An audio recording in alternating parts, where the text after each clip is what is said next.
Welcome, pro wrestling fans, to another edition of AWMania. I'm your host, JP, and you're listening to the audio version of AWMania.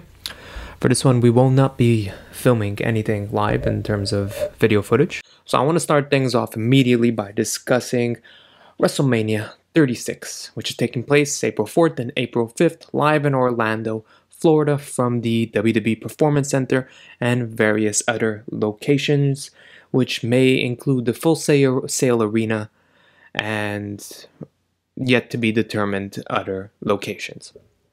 So what's going on with WrestleMania? As you know, Vince is not shutting things down. He is going to let the show go on. This is not something that anyone should be really surprised about, and if you're surprised about this, I don't want to sound too inconsiderate or much like an ass, but the reality is Vince is not the type of guy who's going to start canceling events. He's going to find alternative ways to make these events go on. He's going to find situations where he could find loopholes for these events to go on. This is not something that any of us should be surprised.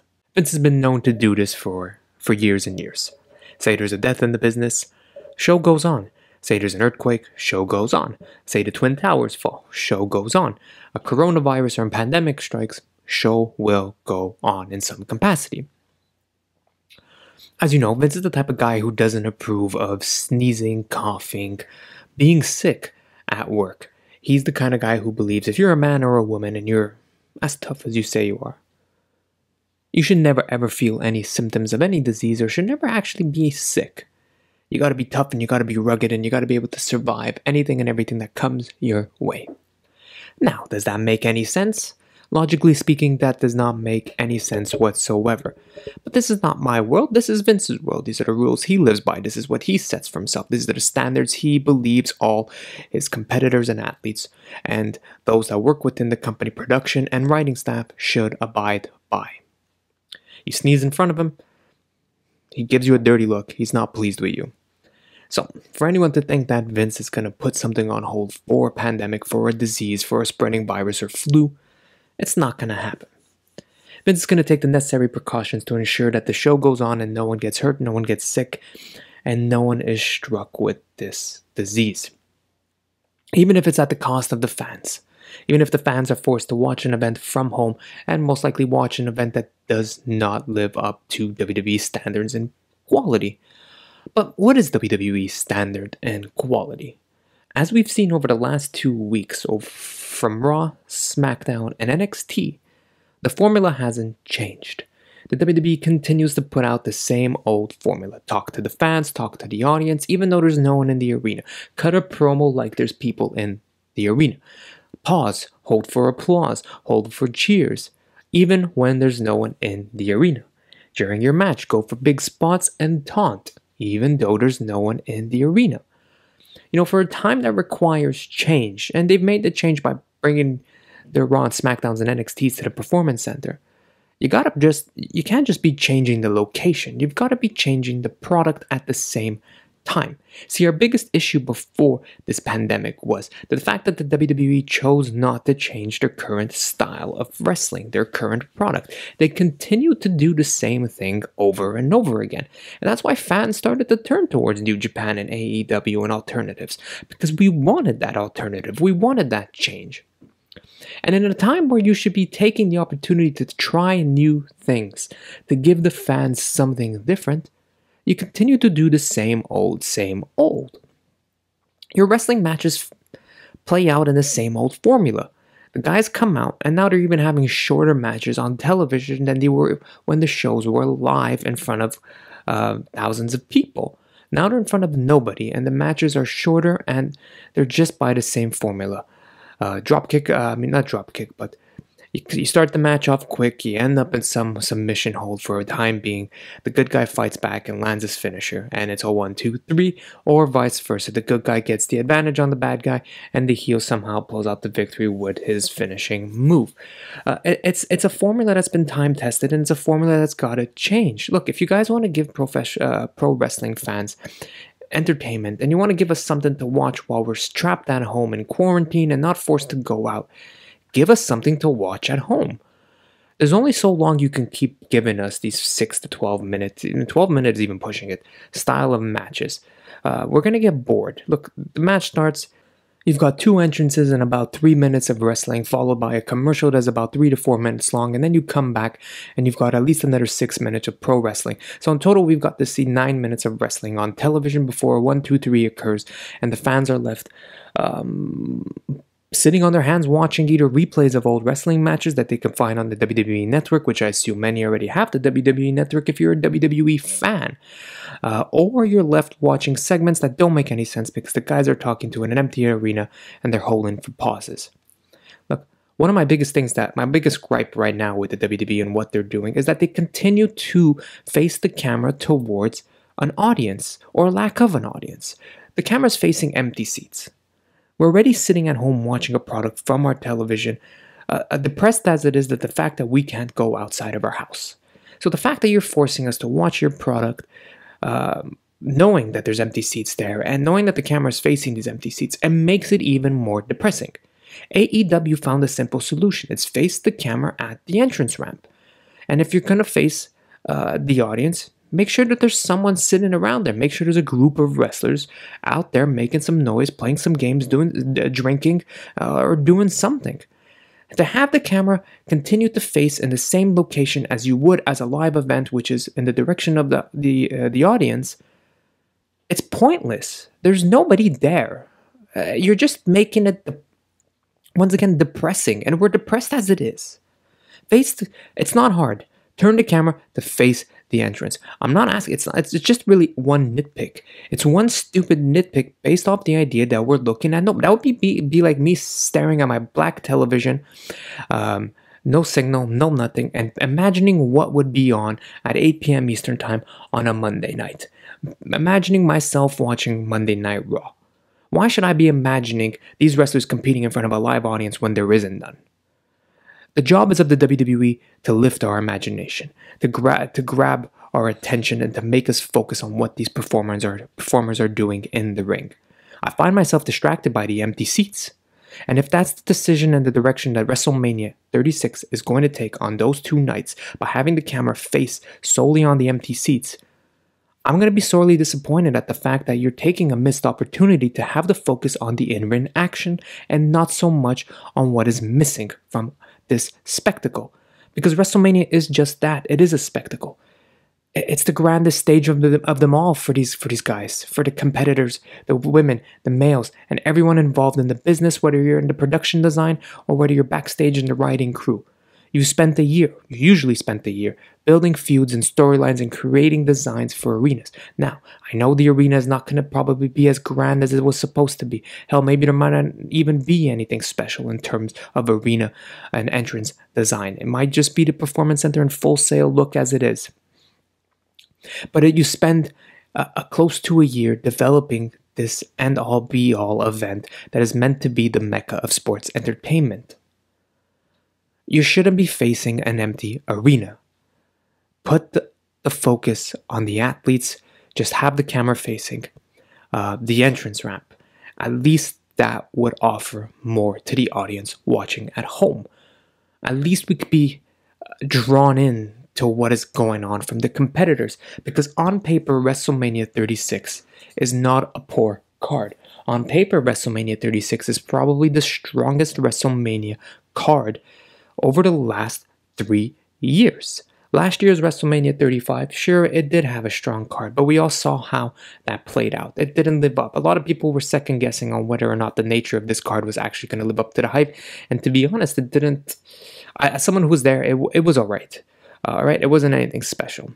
WrestleMania 34, same thing. Big event. It had its big moments, but the length of it all kind of saturated the nature of WrestleMania. Once you started getting to hour 4, we're getting tired, we're getting bored. You're taking a lot of energy out of the fans once you get to hour 4, and you're expecting us to sit there for close to 5 to 7 hours. So breaking it up over 2 days, regardless of fans or not fans, you're giving an opportunity for the fans watching at home to not end up in that withdrawal period, not end up feeling burnt out from having watched so many matches back to back to back. Having it over the course of 2 days allows you, depending on how many matches are on this event, if you decide to go with 14, which at this point currently announced there are 10. There are 10 matches, 11 matches, 12 matches. There are 12 matches officially announced. I expect close to 14 matches to be announced, okay?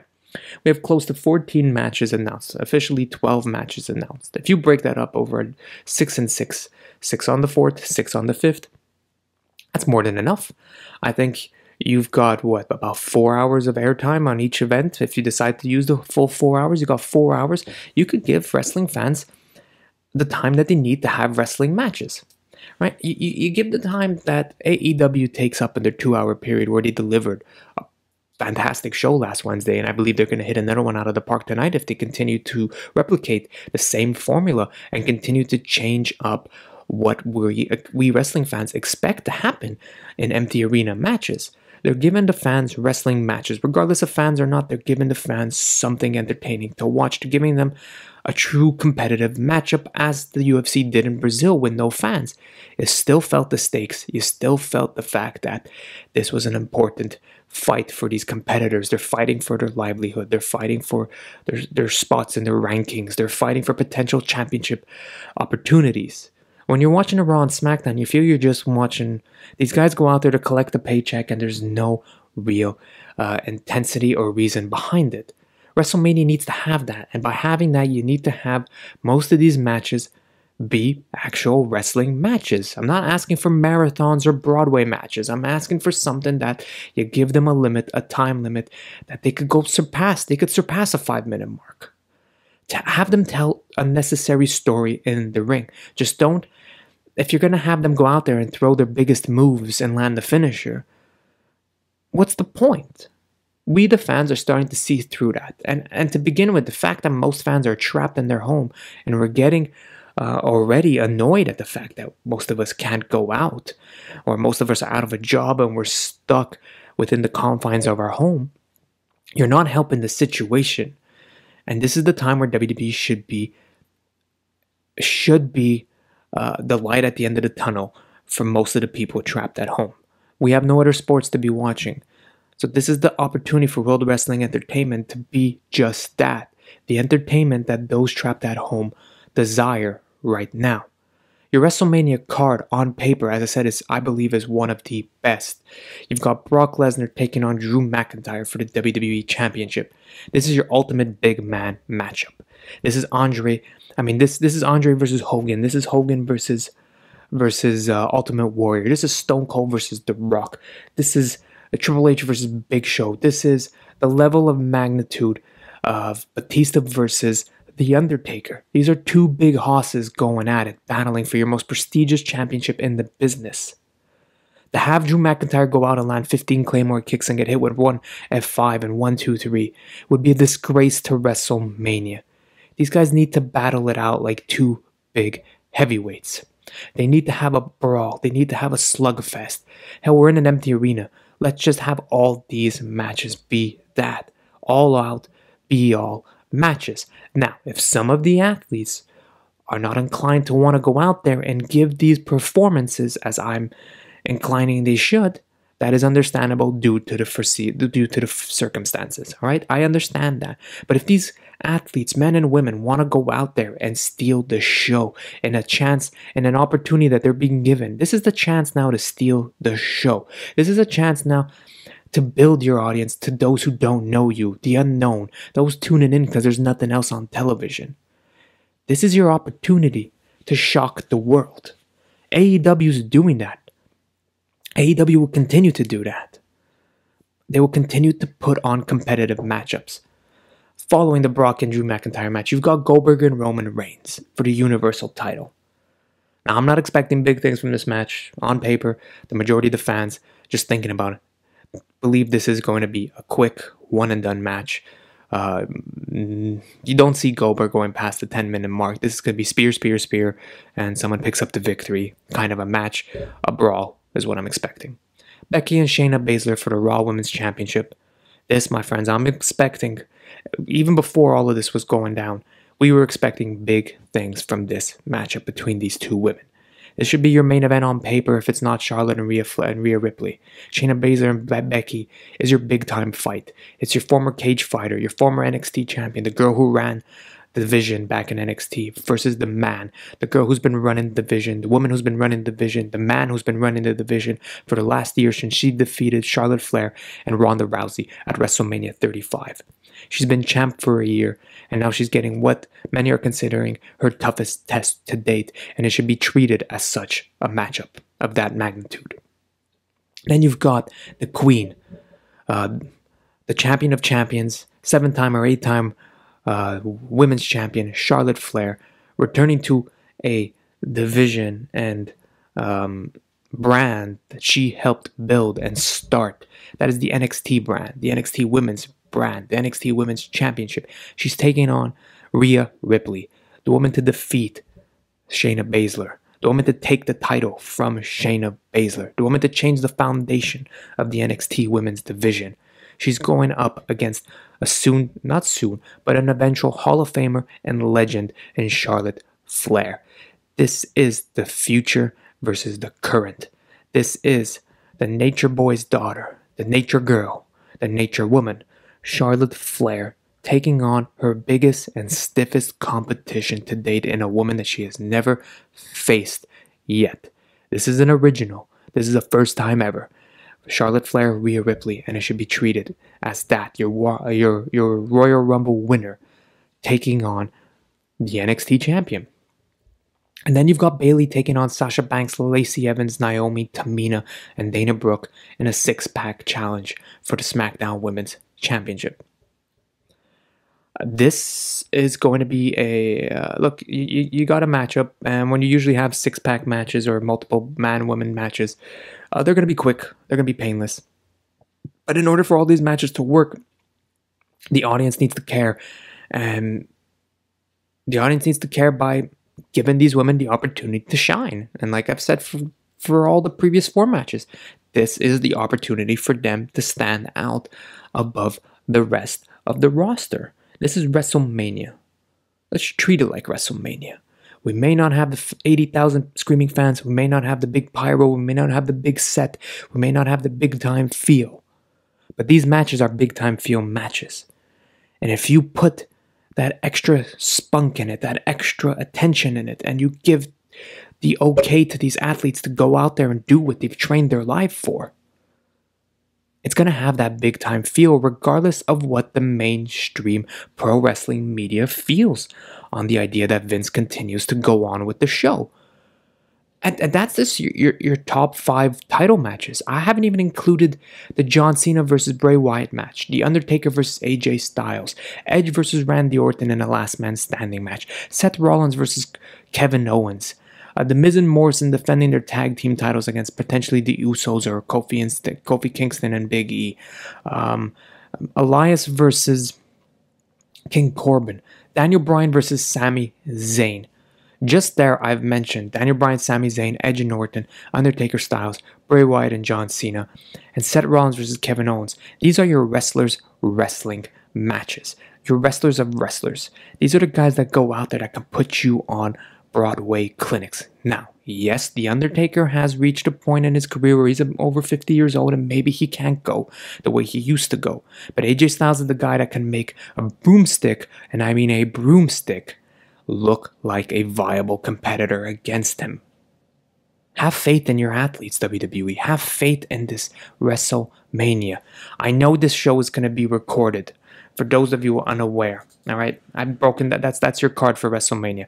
To quickly explain what's going to happen with WrestleMania now, all right? So WWE has officially made clear to the mainstream media that they will be recording and taping 2 episodes of SmackDown and 205 Live on over the next couple of weeks. They will be taping NXT television for the following few weeks, and they will be taping Raw on Monday, this week's Raw and the following week's Raw. During that period of time, they will be recording WrestleMania matches as of Wednesday and Thursday of this week. For those wondering what this week is, Wednesday this week would be March 25th and March 26th as the Thursday. They will be recording the big chunk of their WrestleMania matches during this period. Look, that just confirms to you and that just makes you aware that WrestleMania is not going to be live. It's going to be pre-taped in advance. And by having a pre-taped show airing on your network, it does take away from the live feeling of WrestleMania. But this can potentially be a big opportunity if given the athletes the time to compete. Now that it's pre-taped, you don't have to worry about mistakes. You don't have to worry about on-air mess-ups and etc. You can give the athletes the comfort in knowing, go out there and steal the show. The editing team behind it will make this look fantastic and as good as it could be, as good as it could get. Pre-taping the show may be a blessing in disguise for WWE if they allow the wrestlers the time to give an actual WrestleMania performance. I think this is, look, I'm excited for WrestleMania regardless of fans or no fans. I just think if the WWE, and we'll see tonight if they do make the changes, because the mainstream media has made it clear that stop facing the goddamn empty seats. Let's put the attention towards the arena so we can care for the athletes in the ring and stop treating this as your typical WWE formula of weekly programming. It's not. You need to adapt to what is happening in the world, and change is necessary. You can't fool me once, shame on you. Fool me twice, well, shame on me for falling with it for the second time, but fool me the third time, I just must be the biggest idiot in the world. WWE, this is your opportunity to shine and to bring back an audience you may have lost and you may be losing during this pandemic. You can't go any lower than you've gone. There's only upwards at this point. That's my take on WWE WrestleMania. I'll see you as the week continues with more news concerning WWE WrestleMania. This was AWMania. This is your host, JP.